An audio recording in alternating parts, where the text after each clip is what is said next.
Secularism বলতে আমাদের এখানে বলা হয়ে থাকে যে সেকুলারিজম মানে হচ্ছে রাষ্ট্র এবং চার্চ বা ধর্মীয় প্রতিষ্ঠান এগুলো আলাদা থাকবে, এটা হচ্ছে সেকুলারিজমের একটা অর্থ। কিন্তু এই অর্থে সেকুলারিজমকে পরিপূর্ণভাবে কিন্তু আমরা 19th সেঞ্চুরির সাথে স্থাপন করতে পারি না, বিকজ এই অর্থে সেকুলারিজম তখনও প্রতিষ্ঠিত হয়নি। এস্টাবলিশমেন্ট অফ সেকুলারিজমের এই যে জমানা, এই ক্ষেত্রে আমরা নির্দিষ্ট কয়েকটা বৈশিষ্ট্যকে চিহ্নিত করতে পারি। নাম্বার 1 হচ্ছে সেন্ট্রালাইজেশন অফ হিউম্যান বিং। প্রাক আধুনিক যুগে ঈশ্বর ছিল সবকিছুর কেন্দ্র, এখন সেই কেন্দ্রটা ঘুরে গেল হচ্ছে মানুষের দিকে। যদি পৃথিবীর মূল চালিকা শক্তি হয়ে থাকে হচ্ছে স্ট্রাগল এবং মিউটেশন, আপনার আর আপনার এক ভাইয়ের মধ্যে ঝগড়া লাগছে টাকা নিয়ে, এখন আপনি ইচ্ছা করে তাকে ছেড়ে দিতে পারেন, আপনি তার কাছ থেকে ইচ্ছা করলে বল প্রয়োগ করে টাকাটা আদায় করতে পারেন। প্রাক আধুনিক যুগের ধর্মীয় দৃষ্টিকোণ থেকে চিন্তা করেন, তাহলে আপনার কি মনে হবে? আচ্ছা না, ঠিক আছে, সে আমার টাকাটা নিছে, সে ভুল করছে, সমস্যা নেই, আমি ধৈর্য ধারণ করি, আমি এটার বিনিময়টা কাল কিয়ামতের দিন বা হিয়ার আফটারে যে আমি এটার বিনিময়টা পাবো, উত্তম বিনিময় পাবো। আপনি এই কারণে তাকে ছেড়ে দিলেন। কেন ছেড়ে দিলেন? কারণ আপনার ওয়ার্ল্ড ভিউতে আল্লাহ, ঈশ্বর এগুলো হচ্ছে সবার আগে, বাকি সবকিছু হচ্ছে তার নিচে। এখনকার সময় এসে ডারউইনিজম এসে বা বিবর্তনবাদ এসে আমাদেরকে শেখালো যে সার্ভাইভাল হচ্ছে সবার আগে। ভাই আমার টাকা নাই, আমাকে টাকা দাও। না, আমি দিব না, আমি তোমাকে মেরে হলেও টাকা নেব।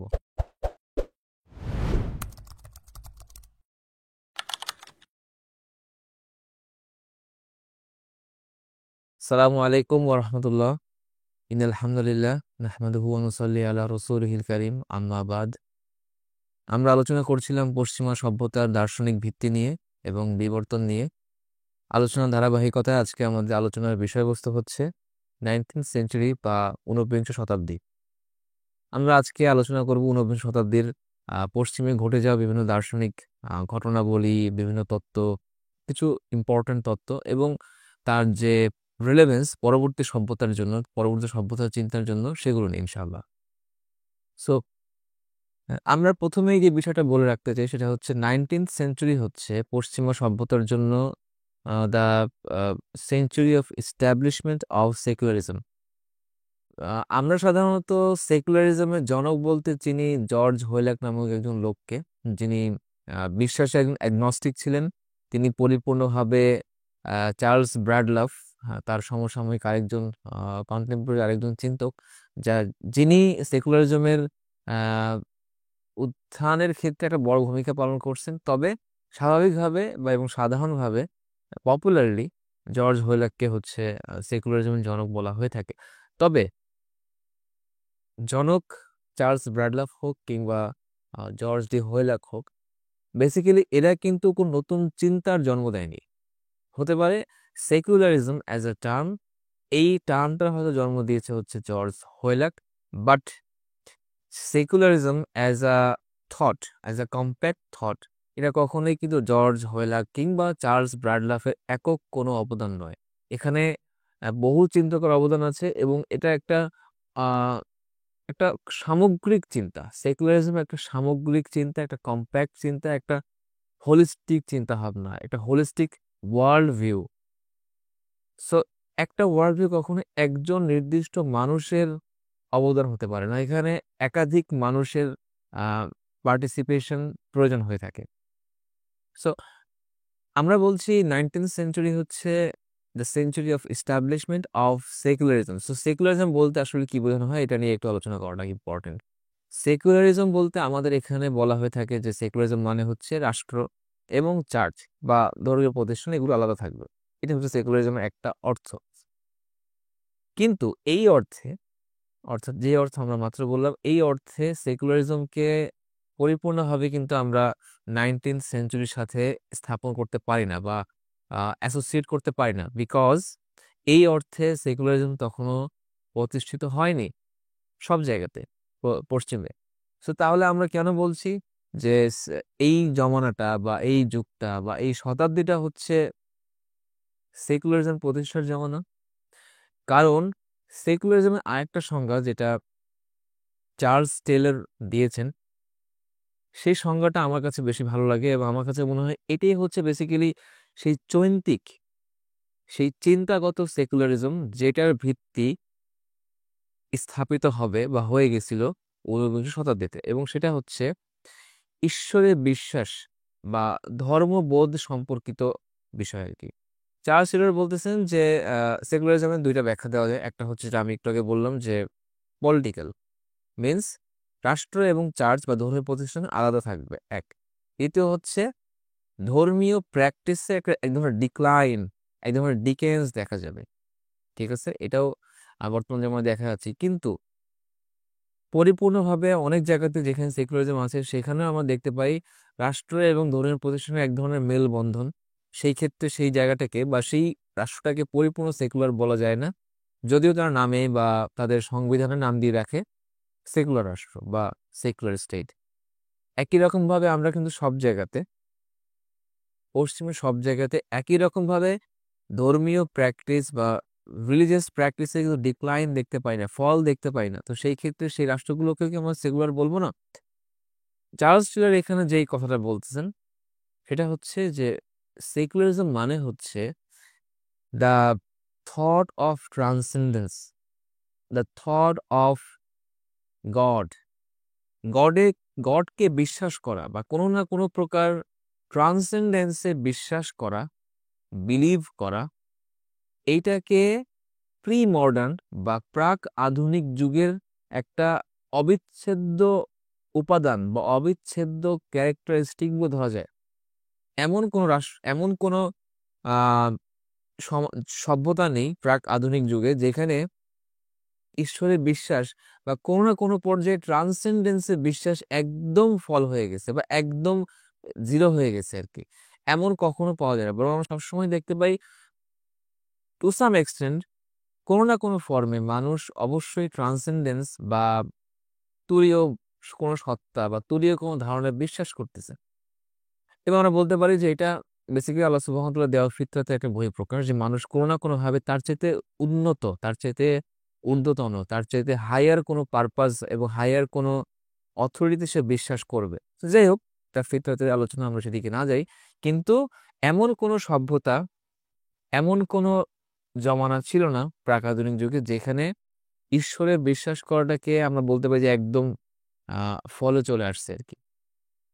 এবং ঈশ্বরের বিশ্বাসকে শুধু এটাই না, ঈশ্বরের বিশ্বাসে এখনো যে ফল চলে আসছে সম্পূর্ণ এটা বলতে পারবো না, কিন্তু একটা বড় পার্থক্য হচ্ছে ঈশ্বরে বিশ্বাস করাটাকে একজন রেশনাল মানুষের ইন্টিগ্রাল পার্ট হিসেবে ধরা হতো। Means if you are rational you have to believe in a transcendental thought. Either এটা কোনো সত্তা হতে পারে, এটা এটা এটা অথবা কোনো একটা ধারণা হতে পারে, একটা কনসেপ্ট বা আইডিয়া হতে পারে, but you have to believe. So ট্রান্সেন্ডেন্সে বিশ্বাস করা সেই সময়কার অর্থাৎ প্রাক আধুনিক যুগের মানুষের জন্য রেশনাল হওয়ার একটা অবিচ্ছেদ্য আহ, শর্ত ছিল বা কন্ডিশন ছিল। এই যে ট্রান্সেন্ডেন্সের এক্সিওমেটিক যে নেচার বা বলা যায় যে স্বতঃসিদ্ধ যে একটা ক্যারেক্টারিস্টিক, এখান থেকে বর্তমান যুগে আধুনিক যুগে এসে ঈশ্বরের বিশ্বাস যে সম্পূর্ণ মৃত হয়ে গেছে এমন না, তবে ঈশ্বরের বিশ্বাসকে মানুষ এখন আর সেই পর্যায়ে কোন রেশনাল মানুষের ইন্টিগ্রাল কোনো ক্যারেক্টারিস্টিক বলে মনে করে না, এবং এটাকে এক্সিওমেটিক বলে মনে করে না, বা মানুষ মনে করে না যে এটা এমন কোনো একটা জিনিস যেটাকে বিশ্বাস করতেই হবে। সো ঈশ্বরের বিশ্বাসটা অনেকগুলো অপশনের মধ্যে একটা অপশনে পরিণত হয়ে গেছে, যেখানে প্রাক আধুনিক যুগে ঈশ্বরে বিশ্বাস করাটা ছিল হচ্ছে একটা অবশ্যম্ভাবী একটা অপশন। আপনাকে অবশ্যই বিশ্বাস করতে হবে কোনো না কোনো ঈশ্বরে কিংবা কোনো না কোনো ট্রান্সেন্ডেন্সে। তো আমরা বেসিক্যালি সেকুলারিজমের চার্লস টেলরের দেওয়া এই সংজ্ঞাটাকে আমরা অ্যাডপ্ট করেছি এবং আমাদের কাছে মনে হয়েছে যে এটাই হচ্ছে সেকুলারিজমের সত্যিকার অর্থে সেই চৈন্তিক সেকুলারিজম, যেটার ভিত্তিতে পরবর্তীতে রাষ্ট্রীয়, অর্থনৈতিক, ধর্মীয়, শিক্ষাগত অঙ্গনেও সেকুলারিজম ইনফিলট্রেট করতে পেরেছে। কিন্তু এই যে যে মানসিক পরিবর্তনটা, এই যে যে মনস্তাত্ত্বিক পরিবর্তনটা, এইটা হচ্ছে বেসিক্যালি সেকুলারিজমের মূল ভিত্তি। এবং সেই মানসিক পরিবর্তন বা র্যাডিক্যাল শিফট, এটা আমরা দেখতে পাই চূড়ান্তভাবে স্থাপিত হতে ঊনবিংশ শতাব্দীতে পশ্চিমে।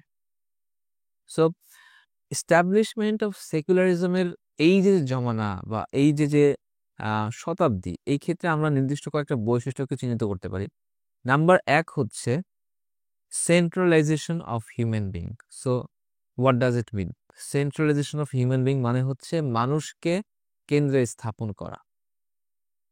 মানুষকে কেন্দ্রে স্থাপন করা বলতে আমরা দেখেছি যে রেনেসা থেকেই ক্লাসিক্যাল হিউম্যানিজমের মধ্যেই আমরা দার্শনিক হিউম্যানিজমের বীজ বপন হয়ে গেছিল, এটা আমরা আলোচনা করে এসেছি।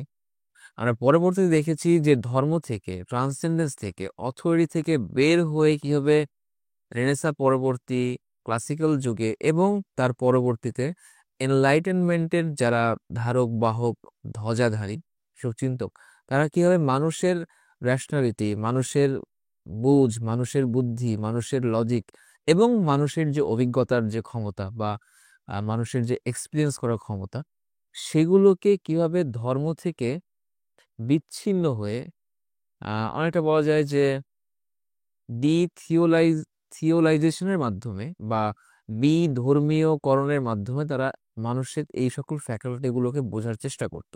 সো আমরা এই প্রচেষ্টারই একটা ধারাবাহিকতা দেখতে পাই এবং এই ধারাবাহিকতাটা আগের চাইতে আরো অনেক বেশি রোবাস্ট এবং অনেক বেশি স্ট্রং, বিকজ এতদিন যাবৎ যখন ওয়েস্টে মানুষ দেখতেছে যে না, মানুষের প্রত্যেকটা অঙ্গ প্রত্যঙ্গ, মানুষের মেন্টাল ফাংশনিং, মানুষের চিন্তা, মানুষের সকল কিছুকে ইনক্লুডিং জগৎ মিন্স মহাবিশ্ব, মহাবিশ্ব এবং মানুষকে including obviously human beings and animal. So animal এবং হচ্ছে মহাবিশ্ব, এদের প্রত্যেককে আসলে ধর্ম থেকে, অথরিটি থেকে বা ধর্মীয় শিক্ষা থেকে বের হয়ে এসে দেখা সম্ভব, ব্যাখ্যা করা সম্ভব, এক্সপ্লেইন করা সম্ভব তখন যে আমরা দেখতে পাই যে ঊনবিংশ শতাব্দীতে এই যে আহ বিধর্মীয়করণের যে একটা প্রচেষ্টা, এটা খুব বেশি স্ট্রং হয়ে যেতে ঊনবিংশ শতাব্দীতে আমরা এই প্রচেষ্টাকে দেখতে পাই। So centralisation of human being, মানুষই সবকিছুর মূল, মানুষই সবকিছুর চূড়ান্ত, মানুষের যুক্তি বুদ্ধি, মানুষের বুঝ, মানুষের অভিজ্ঞতা, এগুলো হচ্ছে চূড়ান্ত। এগুলো জ্ঞানের ক্ষেত্রে চূড়ান্ত কথা, এগুলো শিক্ষার ক্ষেত্রে চূড়ান্ত কথা, এগুলো ধর্মের ক্ষেত্রে চূড়ান্ত কথা, এগুলো রাজনীতির ক্ষেত্রে চূড়ান্ত কথা। জ্ঞানের ক্ষেত্রে কি হচ্ছে চূড়ান্ত কথা? যেহেতু মানুষের যুক্তি বুদ্ধি লজিক এবং মানুষের যে অভিজ্ঞতা, এটাই যেহেতু জ্ঞানের চূড়ান্ত সীমা, তার মানে হচ্ছে যেহেতু মানুষ কখনো ঈশ্বরকে, এঞ্জেলকে, ফেরেশতাদেরকে এবং ট্রান্সেন্ডেন্স তথাকথিত তাদের মতে, তথাকথিত ট্রান্সেন্ডেন্সের অনেক কিছুকেই তারা চোখে দেখতে পায় না, এগুলো মানুষের পঞ্চ ইন্দ্রিয়ের আহ অভিজ্ঞতা বহির্ভূত। সুতরাং এগুলো আইদার মিথ্যা অথবা এগুলো মানুষের ক্ষেত্রে এক ধরনের ইউটিলিটেরিয়ান পারপাস দেয়, যেটা আমরা একটু পরে আলোচনা করবো ইনশা ধর্মের ক্ষেত্রে আলোচনার সময়।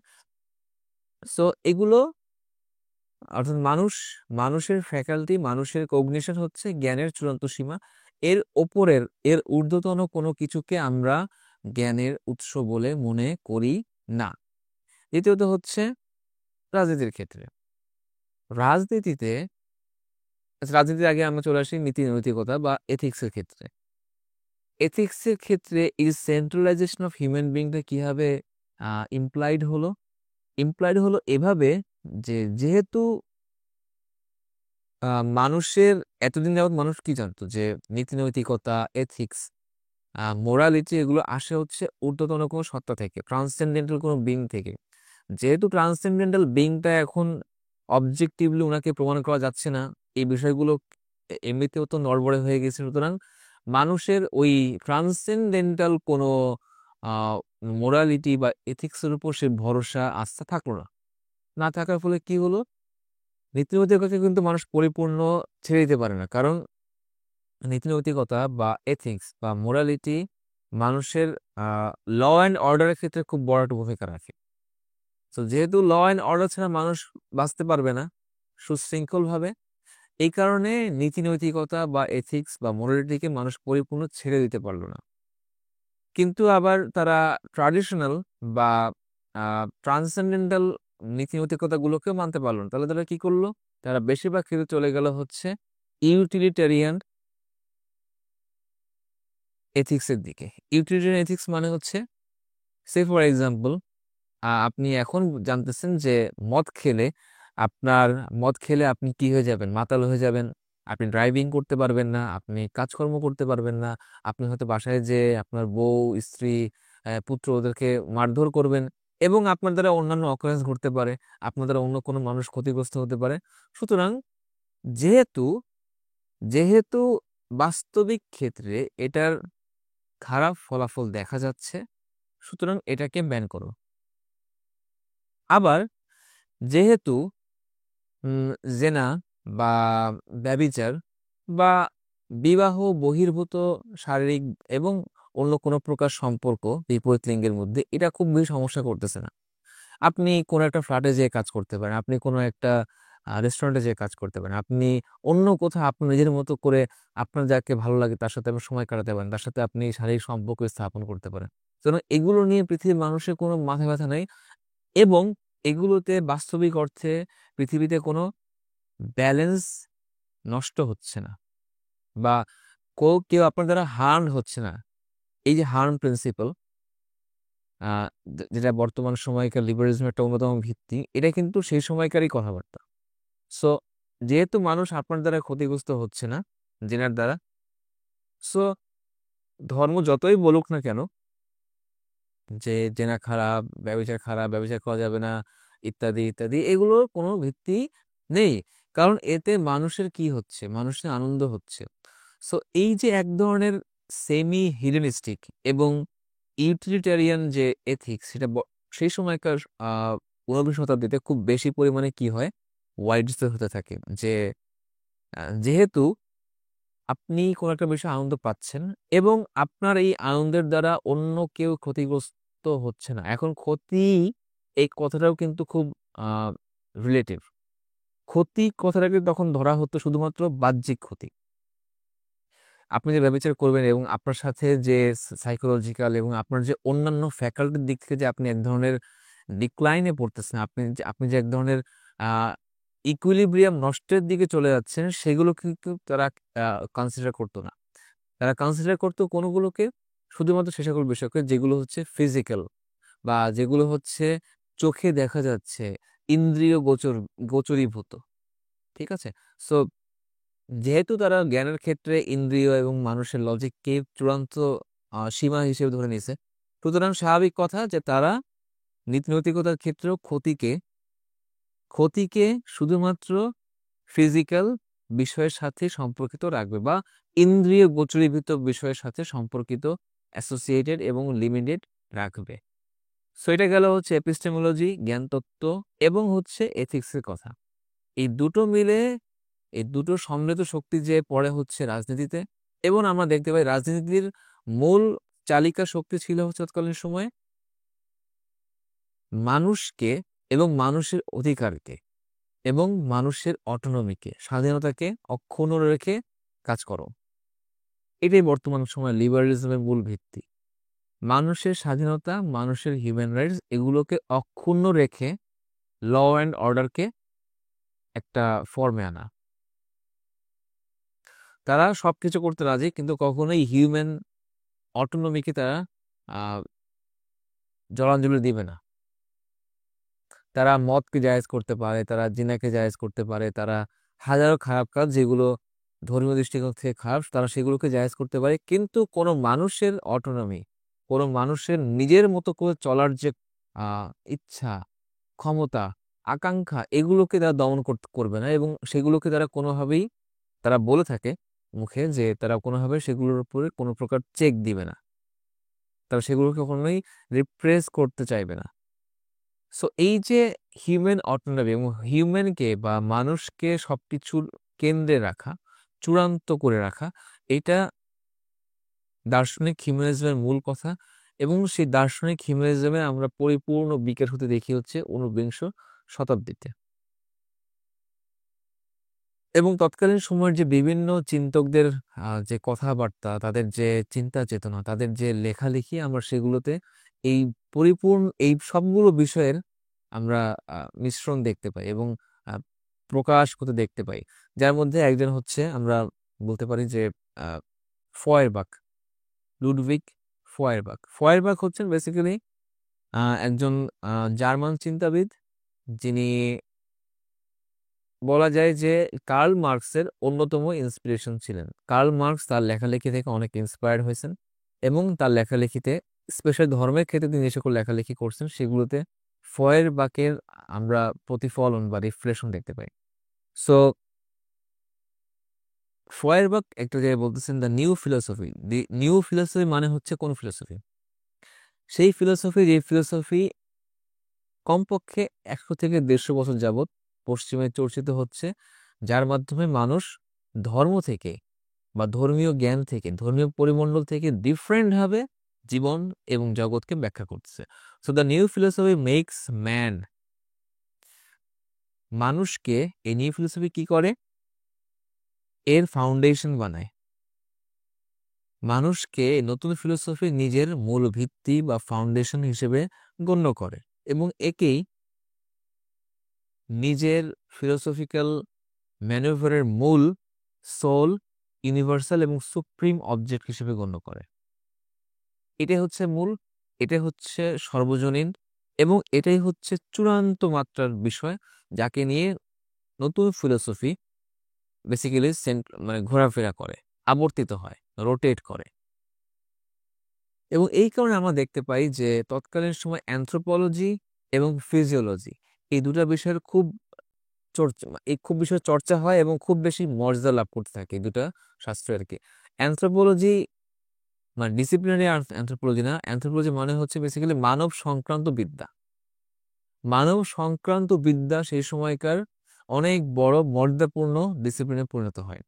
একটা সময় যখন প্রাক আধুনিক যুগ ছিল, সেখানে নিঃসন্দেহে যেই ব্যক্তি বিজ্ঞান চর্চা করত বা সে ফর এক্সাম্পল সে আলকেমিস্ট বা আলকেমি চর্চা করত, সেই ব্যক্তি অবশ্যই ওই ব্যক্তির চাইতে কম উত্তম যে ব্যক্তি চার্চে বসে, মসজিদে বসে ইলম চর্চা করতেছে বা জ্ঞান চর্চা করতেছে। কারণ তার এই ইলম বা জ্ঞান চর্চার মাধ্যমে সে সরাসরি ঈশ্বরের সাথে সম্পর্ক স্থাপন করার চেষ্টা করতেছে, সে ঈশ্বরের বিধিবিধান জানার চেষ্টা করতেছে এবং মানুষের মধ্যে সেগুলোকে প্রপাগেট করার চেষ্টা করতেছে।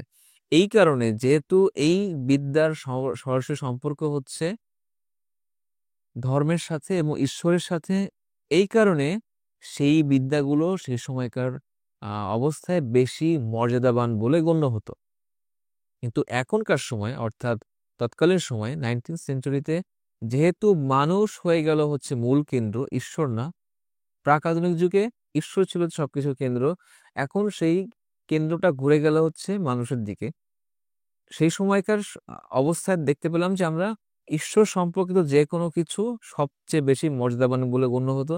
এখনকার সময়ে মানুষ সংক্রান্ত যে কোনো বিষয়ে বেশি মর্যাদাবান বলে গণ্য হতে থাকলো। ফয়েরবাখ আরেকটা চমৎকার কথা বলছেন যে আহ, ঈশ্বর বা ট্রান্সেন্ডেন্টাল বিং এটা হচ্ছে বেসিক্যালি এমন কিছু যেটা মানুষ নিজের জন্য অস্বীকার করে। So, আমরা যে বললাম যে সেন্ট্রালাইজেশন অফ হিউম্যান বিং, এটা কোনো কোনো ক্ষেত্রে আসলে কি ডিইফিকেশন অফ হিউম্যান বিং, মানুষকে বেসিক্যালি দেবতুল্য পরিণত করা বা মানুষের দেবত্বকরণ, মানুষের উপর দেবাত্মরোপ, এইটা হচ্ছে basically centralisation of human being এর বলা যায় যে পিনাকল, যে কথা ফয়েরবাখ বলে গেছেন। এবং ফয়েরবাখের পরে আমরা দেখতে পাই একই কথা নিচা বা ফ্রেডরিক নিৎসে অনেকে বলে থাকেন। ফ্রেডরিক নিচাকে আমরা এই ধরনের কথাবার্তা বলতে দেখে থাকি। তিনি কি বলতেছেন? তিনি বলতেছেন যে আহ বিজ্ঞান এবং দর্শন থিওলজিকে অচল, নিষ্ক্রান্ত, ব্যর্থ বলে প্রমাণ করছে, যার ফলে ঈশ্বর কনসেপচুয়ালি পশ্চিমে মানুষের কাছে মৃত বলে গণ্য হয়ে গেছে। তিনি এখন মৃত বেসিক্যালি। এই যে গড ইজ ডেড, এই যে কথাটা বেশিরভাগ ক্ষেত্রে আমরা শুনতে পাই আহ নিচের কাছ থেকে, এবং নিচার এই কথাটার মানে হচ্ছে অবজেক্টিভলি আমরা এখন ঈশ্বরকে আর জীবিত করতে পারবো না। অর্থাৎ কনসেপচুয়ালি আমরা ঈশ্বরের সাথে এত বছরের চর্চা, এত বছরের আক্রমণ থিওলজির উপর, এরপরে আমরা আর কখনোই ঈশ্বরের সাথে, থিওলজির সাথে সেই সম্পর্কটা স্থাপন করতে পারবো না। তারপর অটল অনড় বিশ্বাস, সেই সম্পর্ক আমরা কখনোই আর স্থাপন করতে পারবো না। That's why god is dead. So god যেহেতু ডেড, আর মানুষকে তো দিনের শেষে কোনো না কোনো আহ, আশ্রয়ে বাঁচতে হয়, মানুষকে কোনো না কোনো কিছুকে তো আসলে আঁকড়ে ধরে থাকতে হয়। সো মানুষ আসলে এখন আঁকড়ে ধরবে কাকে? মানুষ বেসিক্যালি নিজেকে আঁকড়ে ধরবে। এই কারণে এখানে ফয়েরবাগ এবং নিচা খুব প্রাসঙ্গিক।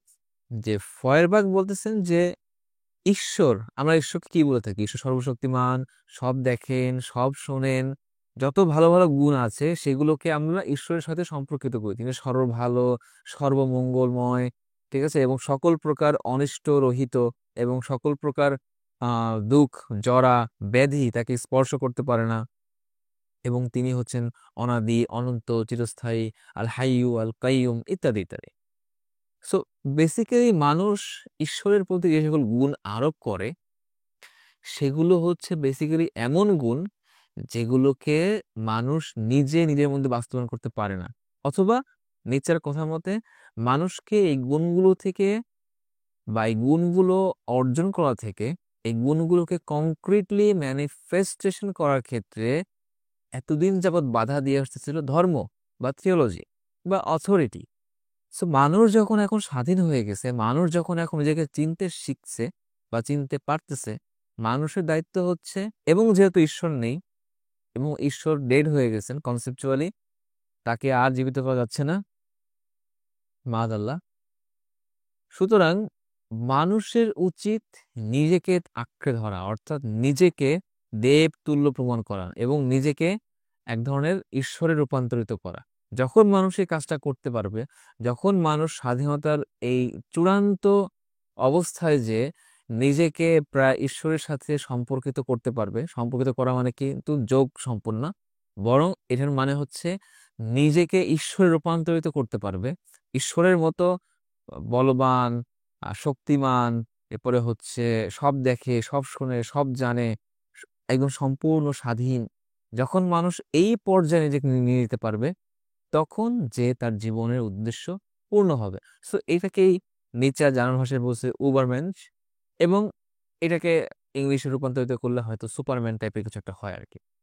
সো এই যে উবারম্যান বা চূড়ান্ত পর্যায়ের মানব হওয়া, এটা হচ্ছে বেসিক্যালি নিচে এবং ফয়েরবাখের কনক্লুশন, এবং যেটা বেসিক্যালি হচ্ছে, যেটা আমরা আগে বলেছি যে সেন্ট্রালাইজেশন অফ হিউম্যান বিং, এইটারই একটা আহ, চূড়ান্ত ধারাবাহিকতা হচ্ছে এখানে যে পৌঁছায়। So centralisation of human being হচ্ছে সেকুলারিজম, বা আমি বলতে পারি যে 19বিংশ শতাব্দীর চিন্তার মূল one of the primary characteristics. এটা গেল হচ্ছে একটা বৈশিষ্ট্য। আমরা এখানে আরো কয়েকটা বৈশিষ্ট্য নিয়ে আলোচনা করতে পারি। এটা হচ্ছে যে এতদিন যাবৎ মানুষকে বিবেচনা করতে হচ্ছে ঈশ্বরের দৃষ্টিকোণ থেকে, যে ঈশ্বর আমাদেরকে সৃষ্টি করছেন, হিউম্যানস আর ক্রিয়েটেড লাইক গড ইমেজের সৃষ্টি মানুষ, তার মধ্যে ঐশ্বরিক কিছু বৈশিষ্ট্য ছিটে ফোটা আছে, এবং সেগুলোকে চর্চা, বিকশিত, ডেভেলপ করাই হচ্ছে মানুষের জীবনের প্রকৃত উদ্দেশ্য, ইত্যাদি ইত্যাদি আমরা বিভিন্ন জায়গায় শুনে এসেছি, স্পেশালি খ্রিস্টান থিওলজিতে।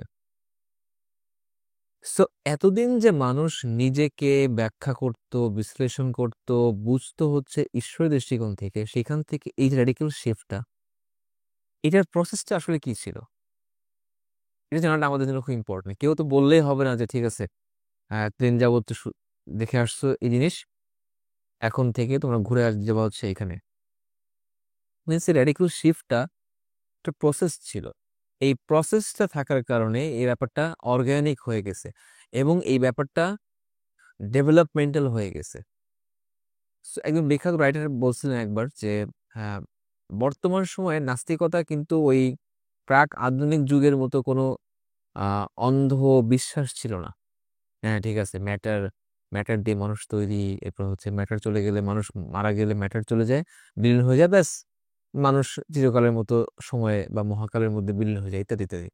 সো এই যে যে নাস্তিকতার প্রাক আধুনিক যুগের এক ধরনের লিনিয়ার ব্যাখ্যা, এ ধরনের ব্লাইন্ড ফেইথ টাইপের ব্যাখ্যা, এইগুলো কিন্তু বর্তমান যুগের ক্ষেত্রে আর খাটে না। কারণটা হচ্ছে এই দীর্ঘ প্রসেসগুলো। সেই প্রসেসগুলো নিয়ে আমরা কিছুটা আলোচনা করি। দেখেন, মানুষ চিন্তা করে, মানুষ চিন্তা ভাবনা করে, মানুষ রিফ্লেকশন করে নিজের চারপাশের দুনিয়া নিয়ে, নিজের জীবন নিয়ে, মানুষ মৃত্যু নিয়ে চিন্তা করে। সো এই চিন্তা ভাবনাগুলো মানুষকে একটা নির্দিষ্ট কনক্লুশনে পৌঁছতে সাহায্য করে।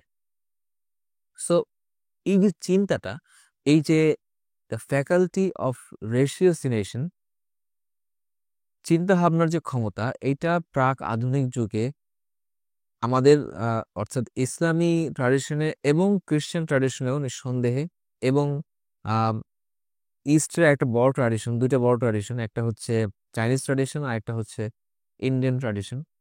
সো এই চারটা ফিলোসফিতে বা চারটা ট্র্যাডিশনে আমরা দেখতে পাই যে চিন্তা ভাবনার প্রতি অনেক বেশি গুরুত্ব আরোপ করা হয়েছে, যে তুমি চিন্তা ভাবনা করো, রিফ্লেকশন করো, জীবন জগতের গুরু সত্যগুলো জানতে চেষ্টা করো, এবং যত বেশি তুমি নিরপেক্ষভাবে চিন্তা ভাবনা করতে পারবা তত বেশি তুমি আলোকিত হবা, এনলাইটেন হবা, এবং তুমি কোনো না কোনো ভাবে, তারা যে ধরনের ট্রান্সেন্ডেন্সে বিশ্বাস করতো, সেই ট্রান্সেন্ডেন্সের সাথে তোমার সম্পর্কটা, কানেকশনটা বৃদ্ধি পাবে, এবং এর মাধ্যমে তুমি জীবনের চরম লক্ষ্য, মোক্ষ, জান্নাত, স্বর্গ ইত্যাদি পেতে পারবা, এবং চাইনিজদের মধ্যে প্রকৃতির সাথে একত্ব বোধ হয়ে, মানে একাত্ম হয়ে যাওয়া, এগুলো হতে পারবা আর কি। সো তাদের কাছে চিন্তা ভাবনা বা দ্য ফ্যাকাল্টি অফ রেশিওসিনেশনটা অত্যন্ত গুরুত্বপূর্ণ একটা পার্ট ছিল তাদের ফিলোসফি, এবং তাদের যে সামগ্রিক ওয়ার্ল্ড ভিউ, সেটার একটা গুরুত্বপূর্ণ কম্পোনেন্ট ছিল এটা। সো চিন্তা ভাবনা বা রেশিওসিনেশন বা চিন্তার যে ক্ষমতা, it has always been associated with some kind of transcendence. এখন যেটা হলো, এখনকার সময় এসে এই প্রসেসটাকে উল্টে দেওয়া হলো। কিভাবে? বলা হলো যে চিন্তা ভাবনার মধ্যে আসলে ঐশ্বরিক বলতে কোনো কিছু নাই।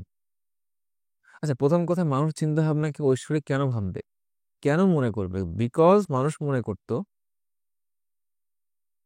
মানুষের মধ্যে এমন একটা ফ্যাকাল্টি আছে, এমন একটা পার্ট আছে, যে পার্টটা বেসিক্যালি অনাদি, অনন্ত, শাশ্বত, চিরায়ত, পুরাতন কোন সত্তার থেকে আসছে, এবং যেই ব্যাপারটা বা যেই ফ্যাকাল্টিটা বা সেই বিষয়টা হচ্ছে মানুষের পিনাকল, বা মানুষের বলা যায় যে এটা হচ্ছে মানুষের চূড়ান্ত একটা পর্যায়, যেটা মানুষের চোখে দেখা যায় না, মানুষের চোখ থেকে দূরে থাকে, মানুষের অভিজ্ঞতায় স্বাভাবিকভাবে পাওয়া যায় না, এটা মানুষের ইন্দ্রিয় গোচরীভূত না। তবে মানুষ যত বেশি চিন্তা ভাবনা করবে, তত বেশি নিজের সেই লুকানো সত্তাটাকে, লুকানো ফ্যাকাল্টির সাথে মানুষ কানেক্টেড ফিল করতে পারবে, এবং যে সত্তাটাকে বা যেই পার্টটাকে মানুষ বলতে হচ্ছে রূহ বা আত্মা হিসেবে, বা স্পিরিট হিসেবে।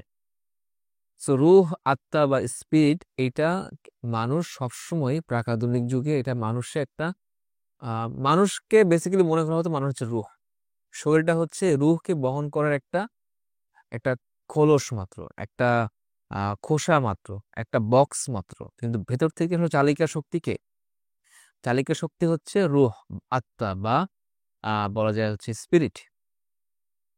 সো যেহেতু চিন্তা ভাবনাটার আসলে কোনো ফিজিক্যাল ব্যাখ্যা করা পসিবল না, আমি চিন্তা করতেছি, ইভেন আমি যখন হচ্ছে কথা বলতেছি, আমার কথাটা কিন্তু কোনো না কোনো চিন্তা থেকে উৎসরিত হচ্ছে। সো আপনারা কি চিন্তা দেখতে পারতেছেন? পারতেছেন না। যেহেতু তারা এভাবে মনে করতো প্রাক আধুনিক যুগে, যে যেহেতু চিন্তাকে দেখা যাচ্ছে না, সো চিন্তা cannot be a physical object, so it has to be some kind of extra mental, extra physical thing, বা supra physical thing. That's why তারা মনে করতে এটা হচ্ছে একটা মেন্টাল জিনিস, এবং এই মেন্টাল বিষয়টা আসে হচ্ছে মানুষের স্পিরিট থেকে, মানুষের আত্মা থেকে, মানুষের রূহ থেকে, যার কারণে মানুষ মনে করত চিন্তা ভাবনা যেহেতু আত্মার সাথে সম্পর্কিত, চিন্তা ভাবনাকে ক্লিয়ার করতে করতে করতে করতে মানুষ যখন আত্মাকে পেয়ে যাবে, মানুষ যখন নিজের সেই প্রকৃত সত্তাকে চিনতে পারবে, তখন যে মানুষ ঈশ্বরের সাথে সম্পর্কিত হতে পারবে, বা সাম কাইন্ড অফ ট্রান্সেন্ডেন্সের সাথে সম্পর্কিত হতে পারবে। কানেক্টেড হতে পারবে। সো চিন্তা ভাবনাকে যদি বলা হয়ে থাকে যে চিন্তা ভাবনা আর কিচ্ছু না, শুধুমাত্র তোমার নিউরনের বা তোমার মেন্টাল ইন্টারনাল মেন্টাল ফাংশনিং যেটা তোমার ব্রেনে চলে, শুধুমাত্র এইটারই একটা ফলাফল মাত্র। এছাড়া কোনো প্রকার রূহ, কোনো প্রকার নফস, কোনো প্রকার বলা যায় যে ইন এক্সট্রা ফিজিক্যাল কোনো কিছু তোমার মধ্যে নাই। তোমার মধ্যে কোনো আত্মা নাই, কোনো রূহ নাই, কোনো স্পিরিট বলতে কিছু নাই। তার মানে হচ্ছে চিন্তা জাস্ট চিন্তা হিসেবে একটা নর্মাল হিউম্যান বিং যে সকল কাজ করে, তার হ্যাঁ মলমূত্র ত্যাগ করা, তার প্রস্রাব করা বা তার খাওয়া দাওয়া, তারপরে হচ্ছে যৌন কাজকর্ম করা, এগুলোর মধ্যে একটা সাধারণ কাজ হচ্ছে চিন্তা। তো যখন এত বছর যাবত যখন মানুষকে সবসময় চিন্তা ভাবনার পরিশুদ্ধি, বিকাশের সাথে ঈশ্বরের সম্পর্ক স্থাপন করা হচ্ছে, যখন হঠাৎ করে বলা হচ্ছে যে না, চিন্তা হচ্ছে জাস্ট এক নর্মাল হিউম্যান বিং এর অন্যান্য কাজের মধ্যে একটা কাজ, তখন কিন্তু যে কি হচ্ছে, মানুষকে মানুষকে ঈশ্বর থেকে বিচ্ছিন্ন করে সেকুলার করা হচ্ছে, যে তুমি কোনোভাবেই কোনো দিক থেকে ঈশ্বরের সাথে সম্পর্কিত না। সো এটা একটা বিষয়। আমরা সে সময় দেখতে পাই যে চিন্তা ভাবনা এবং ইভেন মানুষকে বলা হচ্ছিল যে মানুষ হচ্ছে শুধুমাত্র একটা এমন জিনিস যেটা হচ্ছে মেকানিক্যাল। যেটা আমরা আগে বলে আসছি যে মেকানিক্যাল ফিলোসফি হচ্ছে সায়েন্টিফিক রেভলিউশন এবং তৎপরবর্তীতে এনলাইটেনমেন্ট ফিলোসফি একটা গুরুত্বপূর্ণ পার্ট। সো মেকানিক্যাল ফিলোসফি কিন্তু শুধুমাত্র মহাবিশ্বের ক্ষেত্রে বা কসমোলজিক্যাল ক্ষেত্রে প্রয়োগ করা হয়নি, বরং মানুষের ক্ষেত্র, মানুষকে বোঝার ক্ষেত্রে কিন্তু এই মেকানিক্যাল ফিলোসফি কে প্রয়োগ করা হয়েছে। সো বলা হচ্ছিল মানুষ হচ্ছে কি, মানুষ হচ্ছে তার কিছু অর্গানের সমষ্টি। মানুষ যে সকল অর্গান দিয়ে কাজকর্ম করে, এগুলো সমষ্টি হচ্ছে মানুষের সকল কাজকর্ম। ঠিক আছে। আর যেহেতু প্রত্যেকটা বিষয়কে, কারণ এমনিতে সেই সময়কার অবস্থায় অ্যানথ্রোপোলজি এবং ফিজিওলজি এবং অন্যান্য মানববিদ্যায় মানুষ অনেক বেশি উৎকর্ষ সাধন করছে। মানুষ আগের চাইতে অনেক বেশি করে জানতো যে মানুষের চোখের কাজ কিরকম, মানুষের মুখের কাজ কিরকম, মানুষের চামড়া কিভাবে কাজ করে, মানুষের নার্ভগুলো একটার সাথে একটা কিভাবে সম্পর্কিত। তো যেহেতু মানুষ ভাবতেছে যে আহ, এই প্রত্যেকটা বিষয়কে আহ, মানুষ ধর্মে কি বলা হয়ে থাকে, ধর্মে বলা হয়ে থাকে তুমি নিজেকে চিনো, তাহলে তুমি তাকে চিনতে পারবা। মানুষ নিজেকে চিনতে যেয়ে কি করতো, চিন্তা ভাবনা করতো। তখন যে বলা হলো কি চিন্তা ভাবনা সেকুলার, বা চিন্তা ভাবনার সাথে ঈশ্বরের কোনো সম্পর্ক নাই। এখন মানুষ ভাবা শুরু করলো যে তাহলে মানুষের এই যে যে বিভিন্ন কাজকর্ম, ঠিক আছে, মানুষের এই যে যে সূক্ষ্ম চোখ, মানুষের এই যে সূক্ষ্ম সূক্ষ্ম নার্ভ, এগুলো কিভাবে জড়িত হয়ে আছে একে অপরের সাথে। মানুষ এতদিন ব্যাখ্যা করতো এগুলো হচ্ছে ঈশ্বরের কাজ।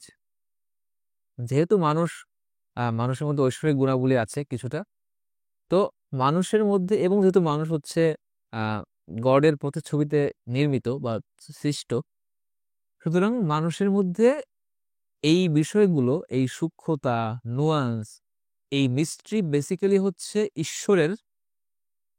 ঈশ্বরের মিস্ট্রির একটা বহিঃপ্রকাশ বা ঐশ্বরিক মিস্ট্রি একটা ম্যানিফেস্টেশন মাত্র।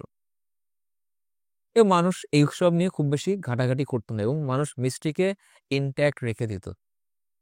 সেকুলারিজম এসে বা সায়েন্স এসে, এনলাইটেনমেন্ট এসে, নিউ ফিলোসফি এসে বলা শুরু করলো কি না, মানুষকে জানতে হবে, খুঁটে খুঁটে দেখতে হবে, ব্যবচ্ছেদ করতে হবে, কেটে কেটে দেখতে হবে মানুষের কোথায় কি, কখন কিভাবে কাজ করে বিষয়গুলো।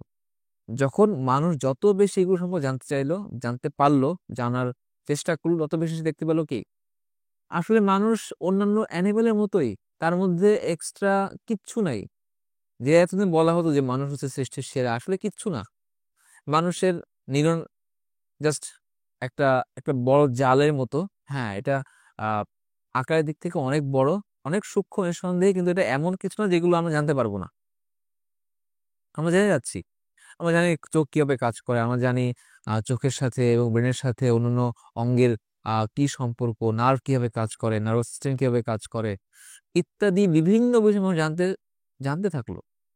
এই জানতে থাকাটা মানুষের কনফিডেন্স বৃদ্ধি করলো এই পর্যায়ে যে মানুষ ভাবলো যে তার এখন সব জানতা হয়ে গেছে, সর্বে সর্বা হয়ে গেছে, এখন তাদের আর কোনো প্রকার ঈশ্বরের সাথে সম্পর্ক নাই। এতদিন যা বলা হচ্ছিল এগুলো সব হচ্ছে আসলে বোগাস কথাবার্তা, অথবা এইগুলো জাস্ট একটা মানুষের ওই ল অ্যান্ড অর্ডার ঠিক রাখার জন্য। যেহেতু ধর্মবিশ্বাস এবং হচ্ছে নৈতিকতা খুব ইন্টার রিলেটেড, আর নৈতিকতা যেহেতু মানুষের সমাজে ল অ্যান্ড অর্ডার বজায় রাখতে খুব সাহায্য করে, এই কারণে কখনোই ধর্মীয় বিশ্বাসকে কোনো কোয়েশ্চেন করা হয়নি। কিন্তু এখন সময় আসছে আমাদের এনলাইটেন হওয়ার, জ্ঞানে উদ্ভাসিত হওয়ার, নতুন ফিলোসফি থেকে নিজের মধ্যে ইন্টিগ্রেট করার, সভ্যতার সাথে এটাকে আত্মস্থ এবং ভেতরে ঢুকিয়ে নেওয়ার। এবং এই নিউ ফিলোসফি এসে মানুষকে বোঝালো কি, যে আসলে মানুষ কোনো এক্সট্রা কিছু না, স্পেশাল কোনো জীব না, তার মধ্যে রূহ আত্মা বলতে কিছু নেই, সে জাস্ট কিছু কাজকর্মের ফলাফল, এই জাস্ট। এবং সাইকোলজিতে, ফিজিওলজির ক্ষেত্রে, অ্যানাটমির ক্ষেত্রে বা অ্যানথ্রোপোলজির ক্ষেত্রে এই বিষয়গুলো অলরেডি চলে চলে চলে আসতেছিল আর কি, বেশ প্রচলিত হয়ে গেছিল যে মানুষ নিজেকে ব্যাখ্যা করবে হচ্ছে কোনো প্রকার ঈশ্বর বা ধর্ম তত্ত্বের সাহায্য ছাড়া। ওকে, ফাইন। তবে এই অলরেডি যে ডিকেন্সটা, অলরেডি যে ডিক্লাইনটা, অলরেডি যে ফলটা হচ্ছিল, এই ফলটা আরো বেশি ত্বরান্বিত করে হচ্ছে ডারউইনিজম এসে আর কি। এইখানে কোনো না কোনো ভাবে মানুষের একটা কি ছিল, একটা আপত্তিকর জায়গা ছিল যে না, চোখের যে সূক্ষ্মতা, তুমি এগুলোকে শুধুমাত্র এই যে ইন্টারনাল যে কাজকর্ম, এদের যে ইন্টারনাল কি বলা যায় এটাকে, মিথস্ক্রিয়া বা ইন্টারাকশন, এগুলো দ্বারা তুমি ব্যাখ্যা করতে পারো না, এটা ভ্যালিড না।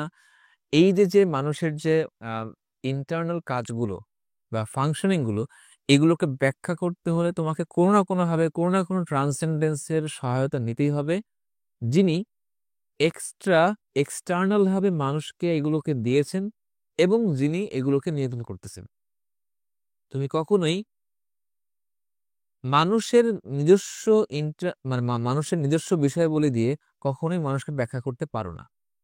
এটা তারা এটাকে বলতে হচ্ছে, তুমি শুধু ব্যাখ্যা করতেছো how it works, but why it works, এই টেলিওলজির ব্যাখ্যাটা, টেলিওলজিক্যাল ব্যাখ্যা বা উদ্দেশ্যতাত্ত্বিক ব্যাখ্যা, এই ব্যাখ্যাটা কখনোই মানুষ কোনো ট্রান্সেন্ডেন্টাল বিং বা ট্রান্সেন্ডেন্সের সহায়তা ছাড়া ব্যাখ্যা করতে পারে না, অ্যাডপ্ট করতে পারে না। ঠিক আছে? সো এই টেলিওলজিক্যাল যে ব্যাখ্যাটা, এইটা তখনকার সময় পর্যন্ত কিছুটা ধুকধুক করে জীবনযাপন করতেছিল, জীবিত ছিল। ধরেন যে একটা হাঁপানির রোগী বা প্রায় মরণাপন্ন রোগী, যে শেষ মুহূর্তে অক্সিজেনের মাধ্যমে কিছুটা নিজের জীবনটাকে বাঁচায় রাখার চেষ্টা করতেছে, তৎকালীন অবস্থায় ধর্মতত্ত্বের অবস্থা অনেকটা এরকম। লাস্ট মুহূর্তে এসে তার উপর মানে মরার উপর খাড়া ঘা দিল হচ্ছে ডারউইনিজম এসে। এই যে টেলিওলজি বা উদ্দেশ্যকে সামনে রেখে মানুষকে ব্যাখ্যা করা, এই প্রবণতাকে প্রায় চূড়ান্তভাবে নষ্ট করে দিল হচ্ছে বিবর্তনবাদ, মিন্স ডারউইনিজম এসে আর কি। কিভাবে ডারউইনিজম ব্যাখ্যা করলো যে দেখো, এই যে এত যে প্রজাতি মানুষের মধ্যে দেখা যায়, মানুষ না শুধুমাত্র, আহ, এই যে প্রাণের যে অসংখ্য বৈচিত্র্য, এই বৈচিত্র্যকে আমরা কিভাবে ব্যাখ্যা করতে পারি? তারা বলল যে হ্যাঁ, তারা মিন্স ডারউইন বলল, চার্লস ডারউইন বললেন যে, এবং তার বলার পেছনে অবশ্যই দীর্ঘ বছরের অভিজ্ঞতা, পড়াশোনা, স্টাডি সবই ছিল। তিনি বললেন যে এখন তুমি যাদেরকে দেখতে পাচ্ছ, এরা আসলে কেউই এই ফর্মের সৃষ্টি হয়নি, বরং তারা সকলেই একটা স্টেজ, অনেকগুলো স্টেজ পার করে, বিবর্তনের স্তর পার করে যে বর্তমান অবস্থায় আসছে। এবং এই বিবর্তনের পেছনে মূল শক্তি কি ছিল? স্ট্রাগল, নিজেদের মধ্যে বেঁচে থাকার লড়াই, সার্ভাইভাল অব দ্য ফিটেস্ট, যেটা এখানে বলে থাকি। সো অলরেডি সেই সময়কার কথা বলতেছি, প্রকৃতি এবং হচ্ছে মহাবিশ্ব একটা ডিগডেড এন্টিটি হয়ে গেছে। ডিগডেড এন্টিটি মিনস যার সাথে ঈশ্বরের কোনো সম্পর্ক নাই, ঈশ্বর যাকে সরাসরি নিয়ন্ত্রণ করতেছেন না, এই ধারণাটা অলরেডি প্রতিষ্ঠিত হয়ে গেছে। এখন তিনি ভাবতেছেন যে প্রকৃতিটা হচ্ছে একটা স্বয়ংভূ সত্তা। আমরা আগেও বলছি যে মানুষের সাথে সাথে কিন্তু সে সময়কার অবস্থায় নেচারকেও খুব বেশি কি করা হতো, গ্লোরিফাই করা হতো, যে নেচার হচ্ছে এক ধরনের আহ স্বয়ংভূ শক্তি, নিজের থেকে পাওয়া এক ধরনের মহাশক্তি। সো প্রকৃতিকে গ্লোরিফিকেশনের যে ধারাটা, এটা শুধুমাত্র যে রোমান্টিকদের মধ্যে ছিল এমন না, বরং তাত্ত্বিকদের মধ্যে, অরিজিনাল থিঙ্কারদের মধ্যে আমরা এই ধরনের টেন্ডেন্সি দেখতে পাই। সো প্রকৃতিকে ধরা হলো হচ্ছে একটা মানে আহ, স্বয়ংভূ শক্তি হিসেবে। সেই স্বয়ংভূ শক্তিতে প্রতিনিয়ত চলতে থাকে হচ্ছে বেঁচে থাকার লড়াই বা struggle for survival. Struggle of সার্ভাইভালের সময় যে জিতে যায়, যেই প্রজাতি জিতে যায়, বা যেই প্রজাতি প্রকৃতির বিভিন্ন চ্যালেঞ্জ মোকাবেলা করে শেষ পর্যন্ত টিকে থাকতে পারে, সেই প্রজাতি পরবর্তীতে আরো বেশি বংশবিস্তার ঘটায়, এবং সেই প্রজাতি থেকে পরবর্তীতে আরো কি হয়, মানে বিস্তার ঘটতে থাকে, প্রাণের বিস্তার ঘটতে থাকে। এবং সকল প্রাণ নাকি একটা নির্দিষ্ট একটা পুকুর ছিল, আহ সেই পুকুর থেকে একটা এককোষী অ্যামিবা, সেই এককোষী অ্যামিবা থেকে নাকি গোটা পৃথিবীতে আমরা যত প্রকার প্রাণের বৈচিত্র্য দেখতে পাই, এই যে হাজারো রকমের প্রজাতি, সবই নাকি এককোষী অ্যামিবা থেকে আসছে। এবং মানুষ, ইনক্লুডিং মানুষ, সবকিছুই আসলে বিবর্তনের ফসল। মিনস সবকিছুই এই স্ট্রাগল এবং হচ্ছে মিউটেশনের মাধ্যমে বেসিক্যালি বর্তমান সময়ে, বর্তমান অবস্থায় এসে পৌঁছেছে। এখন এটার এই কথাটা শুনতে খুব ঠিক আছে, আচ্ছা ঠিক আছে, নতুন একটা তত্ত্ব পাওয়া গেছে, but its philosophical implications were humongous. Because দেখেন, যদি মানুষ এই সার্ভাইভাল অফ দ্য ফিটেস্টের একটা বিবর্তিত রূপ হয়ে থাকে, তাহলে মানুষ তো অবশ্যই কোনো স্পেশাল জীব না। অবশ্যই মানুষের মধ্যে স্পেশাল এমন কিছু নয় যেটা তাকে অন্যান্য 8-10টা জীব থেকে আলাদা করতে পারে। Human being just a part of the larger animal world. তার মধ্যে তো এমন কিছু নেই যেটার কারণে মানুষকে গ্লোরিফাই করতে হবে, মানুষের সাথে ঈশ্বরকে সম্পর্কিত করতে হবে। কোনোভাবেই সম্পর্ক এটা সম্ভব না। কারণ দেখেন, যদি পৃথিবীর মূল চালিকা শক্তি হয়ে থাকে হচ্ছে স্ট্রাগল এবং মিউটেশন, মিন্স সংগ্রাম, তাহলে পৃথিবীতে মূল মূল ইন্সপিরেশন হচ্ছে বেঁচে থাকা, সার্ভাইভাল করা। যদি সার্ভাইভ করতে হয়, তাহলে তার পরবর্তীতে তোমার এই প্রজাতি সামনে আগে বাড়তে থাকবে। তার মানে হচ্ছে ধর্ম, এরপরে হচ্ছে নীতি নৈতিকতা, তারপরে হচ্ছে ভালো খারাপের বোধ, সত্য মিথ্যার মিথ্যার যে জ্ঞান, এগুলো কোনো কিছু ভ্যালু রাখে না এক্সেপ্ট ফর সার্ভাইভাল। যদি এই প্রত্যেকটা কিছু, অর্থাৎ ধর্ম, নীতি নৈতিকতা, ভালো মন্দের জ্ঞান, সত্য মিথ্যার যে বোধ, এই সব কিছু যদি সার্ভাইভালকে অনুকূল অবস্থায় রেখে করতে পারে, বা সার্ভাইভালকে সে এক ধরনের উপকার দিতে পারে, তাহলে ঠিক আছে। বাকি সবকিছুই কি অগুরুত্বপূর্ণ, মূল্যহীন। মিন্স আগে কি ছিল প্রাক-আধুনিক যুগে? প্রাক-আধুনিক যুগে ছিল হচ্ছে ধর্ম, ঈশ্বর সবার আগে। এই হায়ারার্কি ছিল এরকম: ধর্ম, ঈশ্বর, তারপর হচ্ছে মানুষ, তারপর হচ্ছে প্রাণী জগৎ, ইত্যাদি ইত্যাদি ভাবে আসতো আর কি। এখন হয়ে গেল কি, সবার আগে হচ্ছে সার্ভাইভাল, আর বাকি সবকিছু হচ্ছে সেই সার্ভাইভালের ইন্সপিরেশনের সাবসার্ভেন্ট বা অনুগামী, বা বলা যায় দাস। সার্ভাইভাল না থাকলেও সেখানে কোনো কিছু টিকে থাকার কোনো প্রয়োজন নেই। সে ফর এক্সাম্পল, মানে এই যে ফিলোসফিটা, এটা মানুষের মধ্যে এক ধরনের আহ ইমিডিয়েটলি না, তবে মানুষের মধ্যে এইটা জাগাতে মানে সক্ষম হলো যে, আর যাই হোক, মানুষ কোনো স্পেশাল ক্যাটাগরি কোনো জীব না। আর মানুষের জীবনে মূল চালিকা শক্তি হচ্ছে স্ট্রাগল, ব্রুট ফোর্স, শক্তি, বল, ক্ষমতা প্রয়োগ করো, জিতে থাকবা, সার্ভাইভ করতে পারবা, দ্যাট মিনস ইউ আর বিজয়ী, that means you are victorious. আপনার আর আপনার এক ভাইয়ের মধ্যে ঝগড়া লাগছে টাকা নিয়ে। এখন আপনি আর ইচ্ছা করে তাকে ছেড়ে দিতে পারেন, আপনি তার কাছ থেকে ইচ্ছা করলে বল প্রয়োগ করে টাকাটা আদায় করতে পারেন। So, সেই হিসেবে অর্থাৎ যদি আপনি আহ, প্রাক আধুনিক যুগের ধর্মীয় দৃষ্টিকোণ থেকে চিন্তা করেন, তাহলে আপনার কি মনে হবে?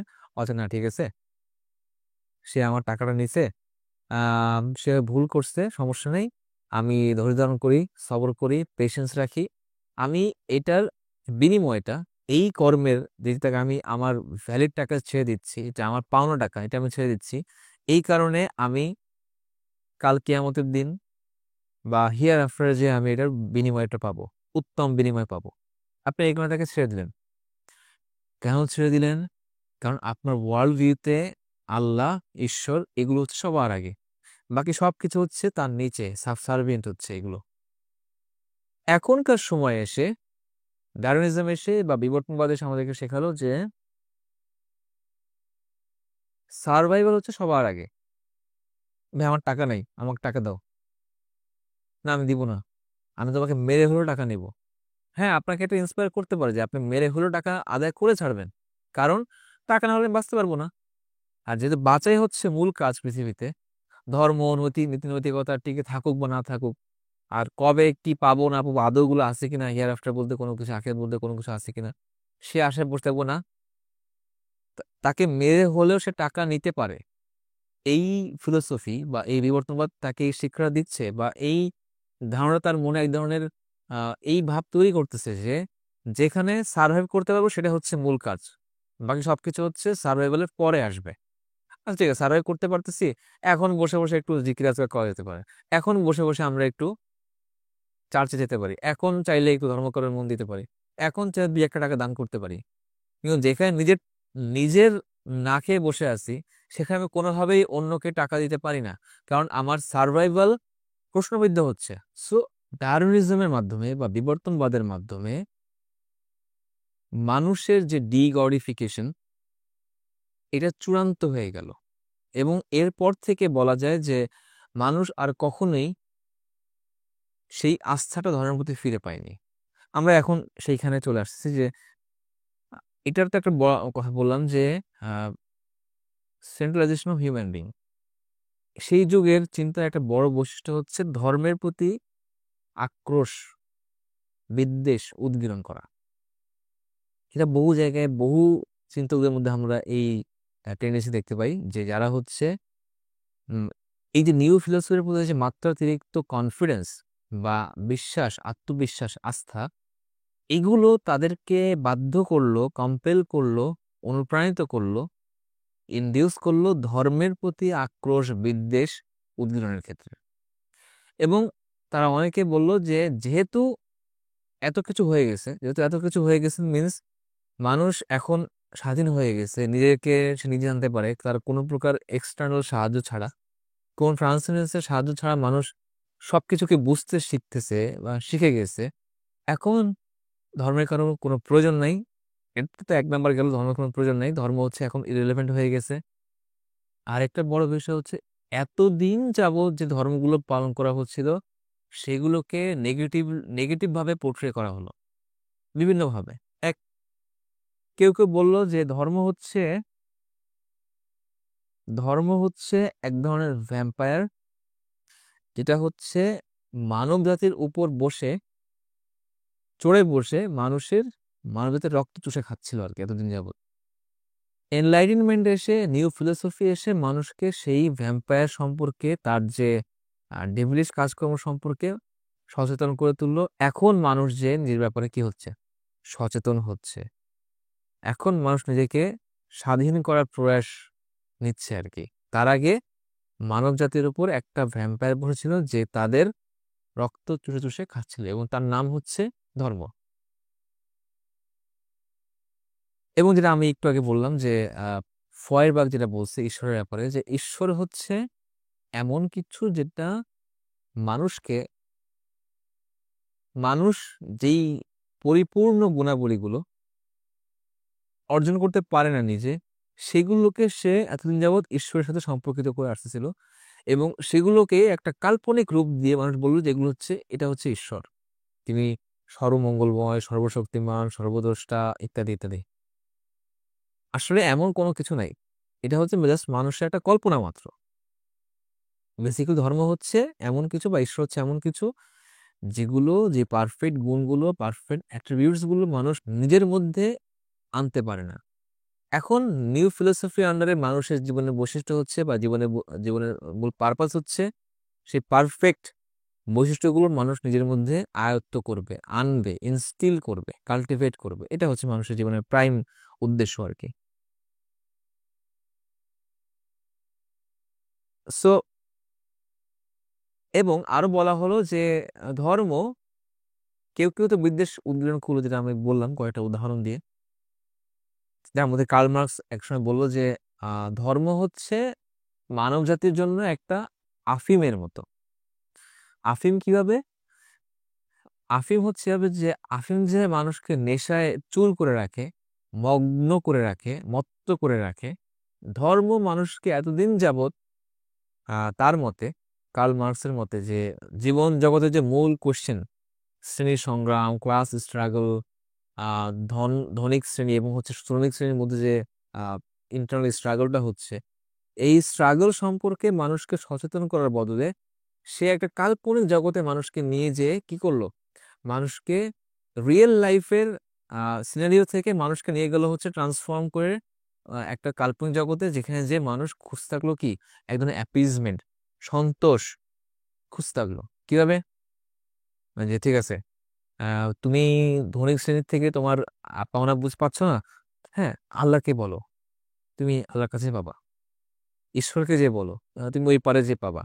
এই পারে তুমি একদম নিঃস্ব অবস্থায় আছো, সমস্যা নাই, ওই পারে যে সব পাবা তুমি।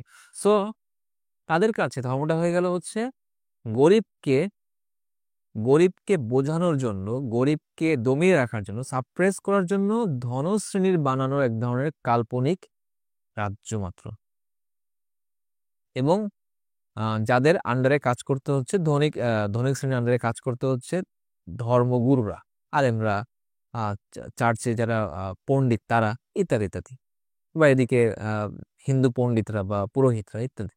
কিন্তু ধর্ম হচ্ছে বেসিক্যালি এক ধরনের আফিম, এক ধরনের নেশার বস্তু, যেটা মানুষকে বাস্তব জগতের অবস্থা থেকে, বাস্তব স্ট্রাগল থেকে ট্রান্সমিউট করে নিয়ে যায় হচ্ছে আলাদা একটা জগতে, যেখানে যে মানুষ এই কল্পনায় বিভোর হয়ে থাকে যে আচ্ছা ঠিক আছে, আমি ওখানে যেটা পাবো, ওখানে যেটা পাবো, কিন্তু সে রিয়েল লাইফের ব্যাপারে একদম আহ বলা যায় যে অবহেলা করতে থাকে, তাকে এড়িয়ে যেতে থাকে, এবং রিয়েল লাইফের বিষয়গুলো থেকে সে এক ধরনের এসকেপ করতে যায়। সো তাদের কাছে ধর্ম মানুষের মধ্যে একদম এসকেপিজমের জন্ম দেয়, উদ্ভব করে, এবং যেই কারণে ধর্ম হচ্ছে কি এক ধরনের আফিম বা নেশার বস্তু। So, এভাবে ধর্মের ব্যাপারে আমরা বিভিন্ন ধরনের কথাবার্তা শুনতে থাকি, এবং ধর্মগুলোকে এক ধরনের রিডাকশনিজমের মাধ্যমে ধর্মগুলোর একটা আজীব ব্যাখ্যা দেওয়া হয়। যেমন ধরেন, বলবে যে ধর্ম কোন জায়গা থেকে আসলো, ধর্মবোধ বা রিলিজিওসিটি, এটার মূল প্রেরক কি বা মূল প্রেরণা কি ছিল। সে বলবে যে মানুষ মানুষের মধ্যে যে ভয়, এই ভয়টাই হচ্ছে মানুষের ধর্মবোধের মূল কারণ। মানুষ আগে দুর্বল ছিল, মানুষ আগে নিষ্পেষিত ছিল, এই কারণে মানুষ আকাশের দিকে তাকায় থাকতো, এবং মানুষ বিভিন্ন প্রাকৃতিক ফোর্স দেখে ভয় পেত, এবং এগুলোকে তারা পূজা করত। তো তাদের কাছে বেসিক্যালি মানুষ প্রথমে ছিল হচ্ছে পলিথিস্টিক। যখন মানুষের জ্ঞান বাড়তে থাকলো এবং বুঝতে থাকলো না আসলে এই প্রাকৃতিক ফোর্স গুলো আসলে আইসোলেটেড কোনো শক্তি না, বরং এগুলো হচ্ছে একটা একক শক্তির বহিঃপ্রকাশ, তখন যে মানুষ পেগানিস্টিক থট থেকে চলে আসলো হচ্ছে মনোথিস্টিক থটের মাধ্যমে। এখন যেহেতু বিবর্তন আরো চালু আছে, মানুষ এখন বুঝতে পারলো যে মনোথিজম আসলে কোনো সমাধান না, বরং এগুলো হচ্ছে সবই মানুষের অজ্ঞতার ফসল। মানুষ জানতো না দেখে মানুষ ভাবতো যে এই প্রাকৃতিক ফোর্স গুলো হচ্ছে আইসোলেটেড কোনো শক্তির বহিঃপ্রকাশ। তারপরে মানুষ ভাবলো যে না, এগুলো হচ্ছে কোনো একক শক্তির বহিঃপ্রকাশ। তারপরে মানুষ বুঝতে পারলো আসলে এগুলো শক্তির বহিঃপ্রকাশই না, এগুলো হচ্ছে নেচার নামক একটা স্বয়ম্ভূ শক্তির বহিঃপ্রকাশ, যার মধ্যে মানুষ বিদ্যমান, এবং মানুষ ইচ্ছা করলে, লজিক প্রয়োগ করলে, যুক্তি প্রয়োগ করলে, অভিজ্ঞতা অর্জন করলে, এক্সপিরিয়েন্স করলে, এক্সপেরিমেন্ট করলে মানুষ এগুলো সম্পর্কে জানতে পারে। সো এতদিন মানুষকে কি করা হচ্ছিল, ধর্মের মাধ্যমে এক ধরনের বুঝ দিয়ে রাখা হচ্ছিল। এই অজ্ঞতাকে কেন্দ্র করে যে ধর্মের ব্যবসা, এই ব্যবসাকে আসলে চালানো হচ্ছিল মানুষকে খোঁড়া করে রাখার জন্য, মানুষকে চিন্তার দিক থেকে বন্ধা করে রাখার জন্য ইত্যাদি ইত্যাদি কথাবার্তা বলা শুরু হলো। এবং বলা হলো যে ধর্ম হচ্ছে শুধুমাত্র একটা ল অ্যান্ড অর্ডার বজায় রাখার জন্য একটা টুল মাত্র, এছাড়া অন্য কোনো ছিল না। যেহেতু আহ, মানুষকে একটা কমিউনিটিতে বাস করতে হলে কিছু সিঙ্গুলার, কিছু ইউনিফর্ম রুলস অ্যান্ড রেগুলেশন বিশ্বাস করতে হয়।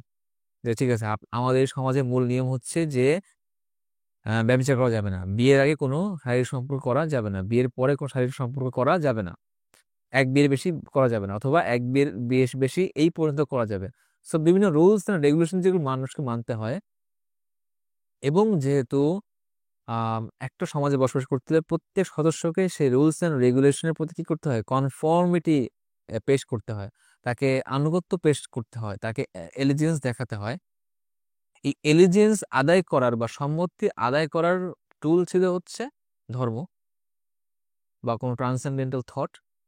যেহেতু সেই সময়কার অবস্থা থেকে মানুষ বিবর্তিত হয়ে একটা স্বাধীন অবস্থায় চলে আসছে, যেখানে মানুষ নিজে জানতে পারে, বুঝতে পারে, এবং সে নিজের মতো করে নিজের জীবনের উদ্দেশ্য সেট করতে পারে, এখন আর কোনো কমিউনিটি থেকে আম, বা কোনো কমিউনিটির প্রতি আনুগত্য পেশ করার তার আর প্রয়োজন হচ্ছে না।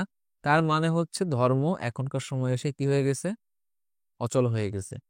অথবা কেউ কেউ বলা শুরু করলো যে ধর্ম হচ্ছে মিথোলজিক্যাল যুগের একটা ভেস্টিজ বা এক ধরনের অবশিষ্টাংশ, যেটা বর্তমান যুগের অর্থাৎ বিজ্ঞানের যে যুগ, নিউ ফিলোসফির যে যুগ, সেখানে এসে এগুলো আর কার্যকর হবে না।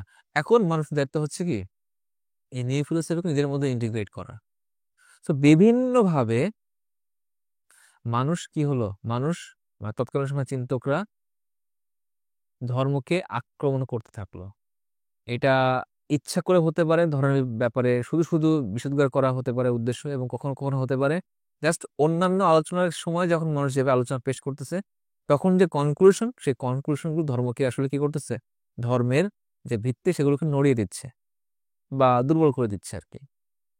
সো আমরা মনে হয় এখানে আলোচনা আপাতত শেষ করতে পারি, কারণ আমরা মনে হয় এটা ইনাফ বুঝাতে পারছি বা ক্লিয়ার করতে পারছি যে আসলে বিভিন্নভাবে ধর্ম, ঈশ্বর, মানুষের যে এক্সট্রা ফিজিক্যাল যে ক্যাপাবিলিটিস গুলো, যেগুলোকে মানুষ আগে মনে করতো ঈশ্বরের ইন্ডিকেটিভ, সেগুলো মুহুর্মুহু ভাবে কি হতে থাকলো, আক্রমিত হতে থাকলো, এগুলো হামলার শিকার হতে থাকলো, এগুলোকে ব্যর্থ, নিষ্ফল, এবং হচ্ছে সেগুলোকে বন্ধা প্রমাণ করার চেষ্টা হতে থাকলো। এবং ধীরে ধীরে এই চর্চা, আলোচনা, সমালোচনা তৎকালীন সময়ে জ্ঞানের যেমন বিস্তার ঘটালো, তেমনি আরেক দিক থেকে এই জ্ঞানের বিস্তারের সাথে সাথে এই জ্ঞানের বিস্তারের স্পিরিটটা ছিল হচ্ছে বেসিক্যালি ওয়াজ এ অ্যান্টি রিলিজন বা অ্যান্টি রিলিজিয়াস। সো এই অ্যান্টি রিলিজিয়াস যে টেন্ডেন্সি, এইটা পরবর্তীতে আমরা দেখতে পাই যে এগুলো একটা মহা বটবৃক্ষের রূপ ধারণ করছে, এবং সেই মহা বটবৃক্ষটা গোটা সমাজে এক ধরনের বলয় তৈরি করে ফেলছে। যে বলয়টা ভাঙাটা মানে বলয় ভাঙা কঠিন বা সহজ, এটা বড় বিষয় না। বড় বিষয় হচ্ছে যে এটা এমন একটা শক্তিশালী বলয় তৈরি করে রাখছে, যেটাকে পেনিট্রেট করা ছাড়া বর্তমান চিন্তার গভীরে ঢোকাটা অনেক কঠিন হয়ে যায় আর কি।